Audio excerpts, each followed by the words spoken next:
Hello and very warm welcome at Amish Cycle 5858. I am Amish Cycle. Foreign news have been reported by American, European, Asian, African, Australian news channels and the news agencies. So please let's go to the headlines.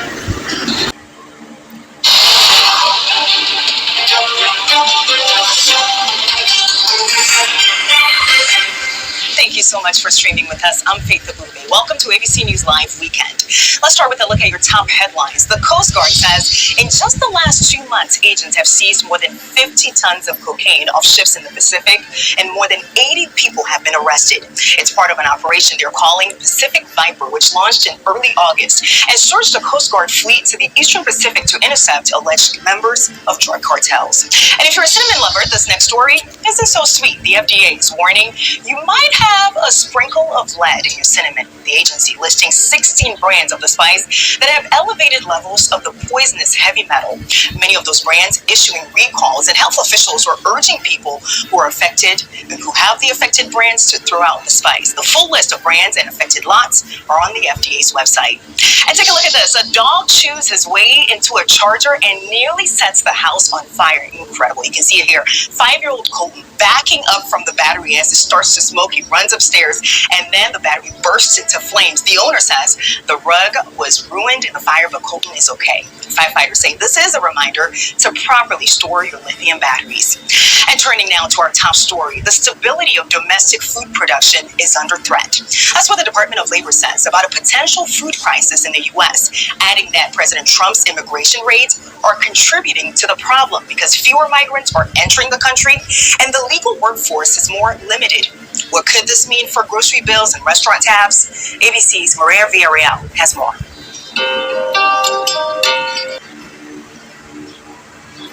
Saturday, welcome. We're going to do something special tonight. One guest after my monologue. I used to do this, we're going to do it more often. And a special guest, Victor Davis Hanson. He's worth talking to for a long time. But before I get there, before I get to my monologue, you're going to be noticing this eye the entire night, so I might as well deal with it in a very, very short way. Some retina problems in both eyes that requires a needle from time to time. I got my needle, I got my red eye. It's that simple. I'm not on drugs. Nobody punched me in the eye. I'm not drunk. I don't drink. I don't do drugs. And I don't get into fistfights. Now, I am sick and tired of the constant drumbeat that somehow Donald Trump is authoritarian. And you bring these guys on, this conga line of Democrats and some, Republicans, and they go on there and they talk about it's not going to be authoritarian, it is authoritarian. Or we've lost our democracy. What are we going to do? He's militarizing our cities. I'm so sick of this. These are people who are ignoramuses. They don't know American history.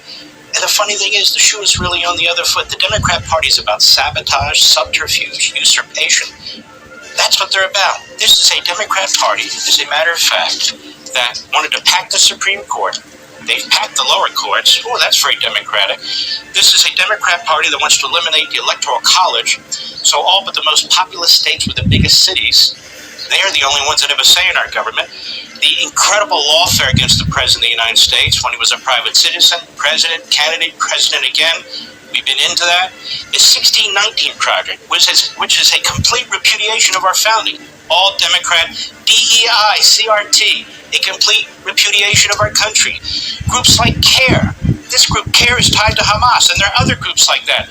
They find a home in the Democrat Party. They work with the Democrat Party. They're supported by the Democrat Party. Economic socialism, that's the new banner of the Democrat Party and their friends in the Democratic Socialist Movement, aka Marxist Islamist movement. What else? They keep changing our election laws to ensure that they win. What do you think of that? They want to add Puerto Rico as a state and the District of Columbia as a state so they can pack the Senate with 4 more Democrats. Very democratic, Lawless sanctuary cities, which go back to really a notion of the Confederacy, that is, nullification of our federal immigration laws. So the open borders are open in violation of federal law. Now they don't want to deport people in violation of federal law. Why? Because they want to use illegal aliens to create more Democrat congressional seats. very democratic. They have monopoly control over our universities and faculty. They have monopoly control over our teachers' unions, K through 9. They have a massive bureaucracy that really belongs to them. Let's be honest about that. They don't much like the Constitution's separation of power. They're always pushing for the centralization of power. They don't like the Bill of Rights, the First Amendment, the Second, the Fourth, Fifth, Sixth, Eighth, Ninth, Tenth. They're not very happy with the 14th Amendment either. Folks, they're the authoritarians. They're not fighting for democracy. They would know democracy if they hit them in the face. That's why I don't call them the Democratic Party. It's the Democrat Party. And then you have sites like the Drudge Report. Hundreds of thousands of people take tonight the massive protests against the Trump administration. Hundreds of thousands of people taking to the streets from small towns to big cities to voice their frustration with the White House. Crowds joining the No Kings movement. We're live on the ground with our team, fanning out coast to coast. People are saying motivated them to come out. President Trump posting new video of a U.S. strike in the Caribbean as we go one-on-one with Maria Corina Machado, Venezuela's opposition leader who just won the Nobel Peace Prize, which she says is happening inside Venezuela as the regime faces growing pressure from the U.S. The escalating dispute over the opening of a critical entry point for aid into Gaza as Israel pushes Hamas to hand over the bodies of hostages. An NBC News exclusive, Ukrainian President Zelensky with our Kristen Welker. What he did not get from his high-stakes meeting with President Trump and why he's still holding out hope. George Santos, now a free man after President Trump commuted his sentence. The behind-the-scenes effort to get his release and reaction from his alleged victims. Panic in the sky. Fire breaking out mid-flight. The overhead compartment bursting into flames. But how did it start? And there's good news tonight about a massive show of support for this young man and an extra dose of kindness when he needed it the most. This is NBC Nightly News with host.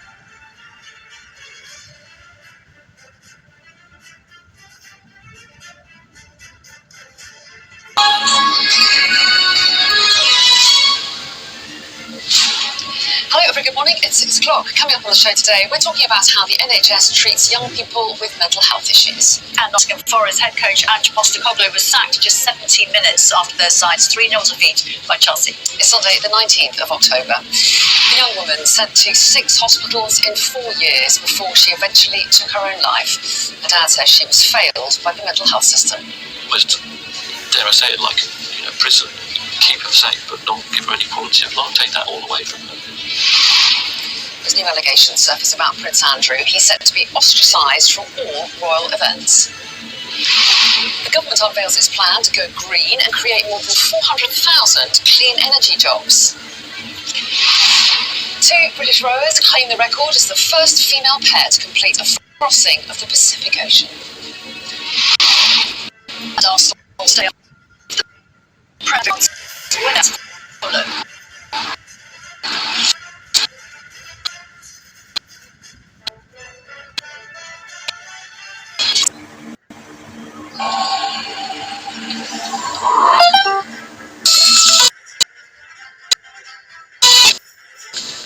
This is DW News, and these are our top stories.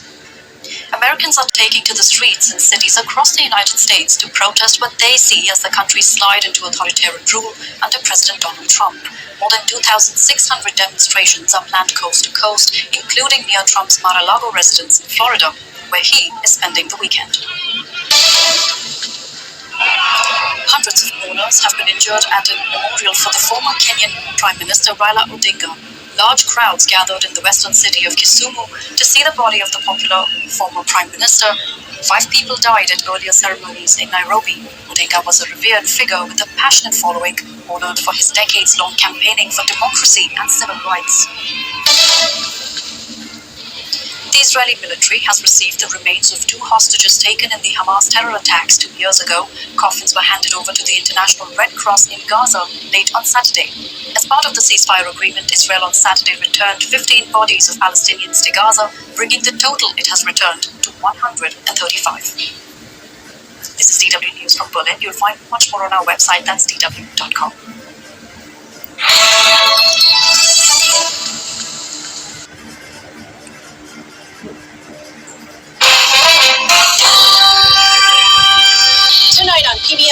weekend, millions turn out in what organizers call an historic flood of nationwide protests to push back against President Trump and his administration's policies. Then a little-known company that helped create China's infamous internet firewall is quietly selling the system to other countries around the world. And a new book from a former CDC director offers an insider's formula for defeating the world's worst diseases and winning the battle for good health. Nobody's going to slap sunblock on you or move your legs to exercise. There's certain things that you need to do yourself, but we as a society can do things that will allow each of us to live longer, healthier lives, and as a country to be healthy.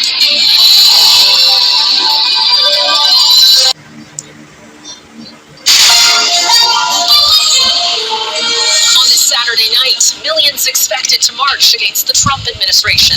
Another round of nationwide protests in the No Kings movement, the attacks on free speech and fears of authoritarianism fueling demonstrators. He is dismantling every safeguard that we've had for our country. I want my rights back. I'm pissed off. The elbows drop. Canada quietly reverses more counter tariffs on the U.S. and China. What's behind Ottawa's reluctance to retaliate? Plus, gold rush, what sparked a surge in global prices for the precious metal. And may the best officer win. It's a fundraiser, but you know how it is. The police competition in Quebec to help a good cause. Global National reporting tonight. And Gaviola. Good evening and thank you for joining us. Millions of people across the U.S. and cities around the world took part in a new round of No Kings protests this weekend.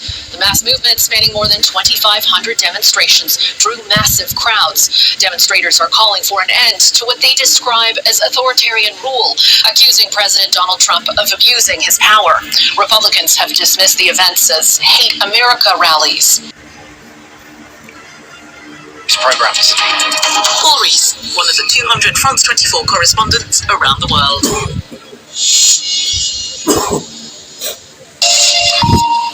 Welcome back, or welcome if you're just joining us. You're watching Daybreak on France 24. Our headlines this hour. A festive outpouring of rage in the U.S. as Americans denounce what they say are Donald Trump's attacks on democracy.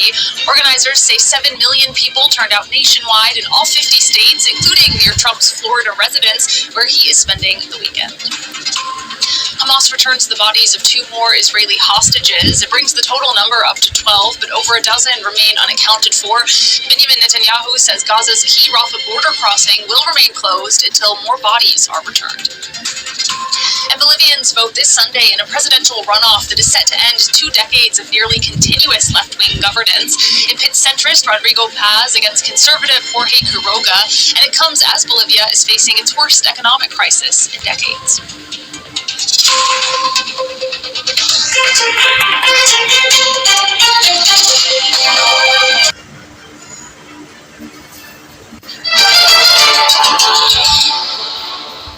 Headline news this hour. Pakistan and Afghanistan agreed to an immediate ceasefire, with talks in Doha paving the way for peace and future meetings to secure stability along their shared border. It follows more than a week of fierce border clashes that killed dozens of people and injured hundreds. Israel says Hamas handed over the remains of 2 hostages. Meanwhile, Gaza's Rafah crossing, vital for aid deliveries, stays closed until further notice, with Israel linking its reopening to Hamas meeting ceasefire terms. The crossing is a sole gateway for Gazans to the outside world and a key point for aid to flow into the enclave. The day after her election as leader of Taiwan's main opposition party, the Kuomintang, Cheng Li-wen now faces the task of uniting the party as she prepares to take office in November and lead the KMT into the 2026 local elections. She has opposed higher defense spending and pledged to maintain peace with China. And that's the latest from the CNN newsroom.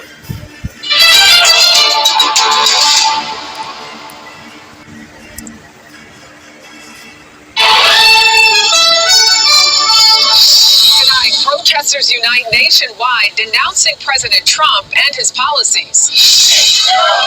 More than 2,600 No Kings rallies in big cities and small towns. I'm Allie Bauman in Morristown, New Jersey. Thousands attended today's rally in this blue town in the middle of a red county, 16 miles away from the president's New Jersey golf course. Crowds in every state. I'm Elise Preston in Los Angeles. Millions are expected to turn out in all 50 states. One of the largest days of protests in U.S. US history.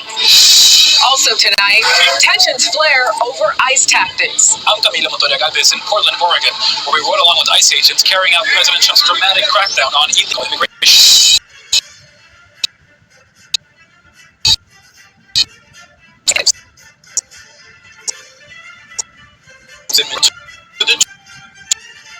Disaster lasted more than of station. No time to dive their way into the World Series with a historic performance by superstar Shohei Ohtani on the mound and at the plate.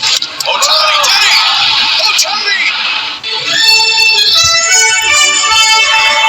This is the CBS Weekend News from New York with Jerika Duncan.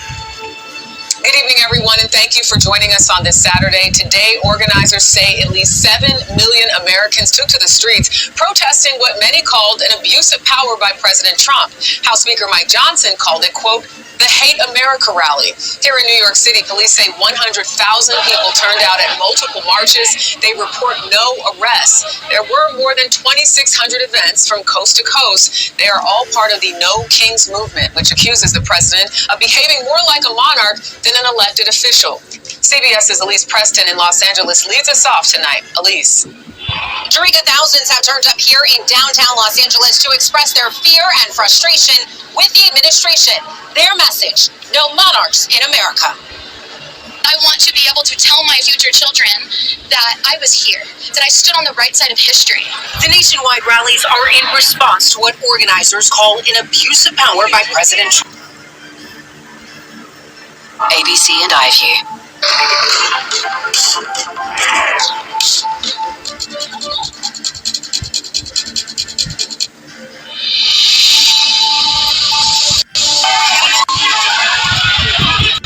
Today, capsicum spray fired against anti-racism protesters as thousands of people march across the country against immigration.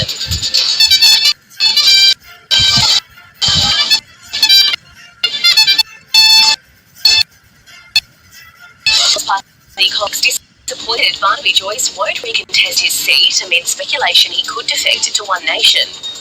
He's left all these options open. We want him to stay in the National Party. I think he has a contribution to make between now and when he retires. The government announces a new task force to help combat the booming black market trade in tobacco. And Nottingham Forest manager Ange Postecoglou sacked after 8 winless games as boss.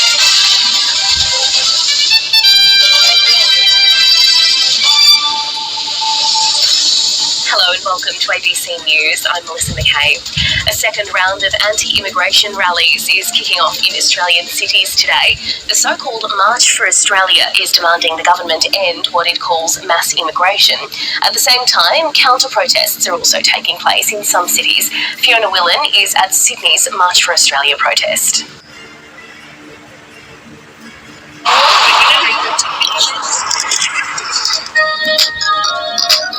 Africa News. The news.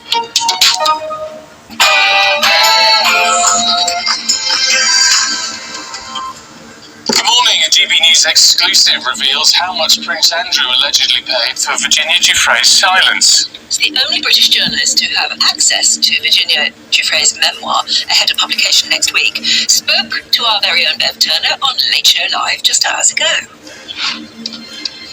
The payout was £12 million to her, $2 million to her charity. A big chunk of it was paid by the Queen. Well, that's as the Prince is accused of asking his taxpayer-funded police bodyguard to help him smear Virginia Giuffre, but before this infamous picture of them was even published. Meanwhile, the government tears up their definition of Islamophobia amid fears that it would actually threaten free speech. China spy scandal rumbles on. It emerges that one of the suspects was allegedly found with cash in his suitcase on returning from China. The Yorkshire cricket legend Dickie Bird's funeral takes place in Barnsley this afternoon. Good morning. After 39 days and 6 defeats in 8 games, it's the end of the road for Ange Postecoglou, who's been sacked as Nottingham Forest manager. We'll have reaction throughout the morning. High pressure has dominated our weather pattern for well over a week now, but it's all changed with low pressure moving in. Find out all the weather details coming up soon. It's just gone 6 o'clock. I'm Stephen Dixon. And I'm Anne Diamond, and this is GP News Breakfast. Fighting in North Darfur's capital, Al Fasher, has tripled the number of people fleeing the city. These migration agencies said on Thursday it's further contributing to Sudan's dire humanitarian situation. Sudanese armed forces are battling the paramilitary rapid support forces for control of Al Fasher, the army's last military stronghold in Darfur. AOM's displacement track matrix, we have seen in Tawila a tripling in the number of IDPs, people who are displaced. It was more than 2,000, it's above 600,000 just in 1 year. And in Al Fasher, from the displacement tracking matrix, we see that the number of people living there has decreased by 62%. More than 12 million people have been displaced since Sudan's civil war broke out in 2023, and thousands killed. The war has been going on over 2 years and has many negative impacts. It's hard to confirm the number of people who died during the conflict because we can only count those who arrive at hospitals and medical facilities and are registered by the health system. And so far we have counted 12,000 dead people, and this is an underestimate because there are people who were killed in valleys, deserts, outside of cities, and their bodies don't arrive at hospitals, which receive between 10 to 20% of the actual number of those killed during this war, according to estimates. The WHO puts the number of deaths at 40,000, with some 24 million people facing food insecurity. Thousands were left without power across Ukraine on Saturday after overnight Russian drone strikes hit multiple energy facilities. Regional authorities in the regions of Kharkiv and Chernihiv reported damage to energy infrastructure that caused blackouts to residents. The overnight attacks killed one person in Kharkiv, a 58-year-old man, according to the regional head of military administration. In Zaporizhia, an educational institution caught fire after it was struck by a Russian drone, but there were no reports of deaths or injuries. More civilian infrastructure was also struck in the Poltava region, damaging several houses as well as vehicles, according to regional authorities. It has become common for Russian forces to increase attacks on energy infrastructure ahead of the cold winter months, which Ukrainian officials have denounced as weaponizing winter. French police have detained 4 people suspected of a plot against exiled Russian rights activist Vladimir Osechkin, authorities said on Thursday. Osechkin is the founder of Gulag.net, a group that explains abuse and torture in Russian prisons. In an interview on Friday, Thank you for watching Amish Shakil 5858. I am Amish Shakil. I hope you will visit again. Have a good life. Bye-bye.